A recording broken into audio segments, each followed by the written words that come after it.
ప్రధాని మోడీ రెండేళ్ల పాలనకు పాజిటివ్ మార్కులు వేశారు ప్రముఖ ఆధ్యాత్మిక గురువు చెన్నజీయర్ స్వామి. మోడీ పరిపాలన ఆదర్శవంతంగా ఉందన్నారు ఆయన. విదేశాల్లో దేశ ఖ్యాతి గుర్తుండిపోయేలా సరైన పాలన అందిస్తున్నారని చెప్పారు. రామానుజాచార్యుల విగ్రహావిష్కరణకు ప్రధాని మోడీని ఆహ్వానించిన చెన్నజీయర్ స్వామి మోడీ రెండేళ్ల పాలనపై తన అభిప్రాయాన్ని తెలిపారు.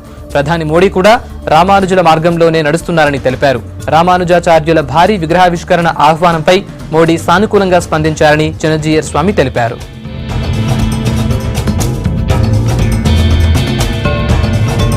వారి 2017 సంవత్సరంలో దాని యొక్క ప్రారంభోత్సవం జరగాలి.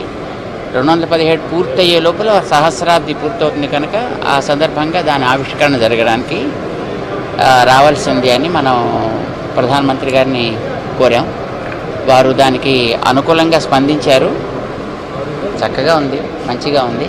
వారు ఆదర్శవంతమైనటువంటి పరిపాలన సాగిస్తున్నారు. ఇప్పటిదాకా విదేశాల్లో మన భారత జాతి యొక్క గౌరవాన్ని చక్కగా రెపరెపలాడిస్తున్నారు.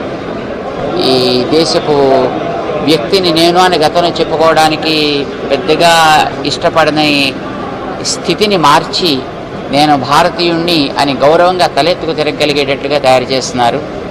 సో ప్రగతికి నిరోధం కానటువంటి ఏ రకమైన మత విశ్వాసమైనా మనం ఎప్పుడు కూడా స్వాగతిస్తాం. రామానుజుల వారు అదే రకమైనటువంటి మార్గాన్ని చూపించారు. మన మోడీ గారు ఆ మార్గంలోనే నడుస్తున్నారు అనే మేము ఇంతవరకు అనుకుంటున్నాం.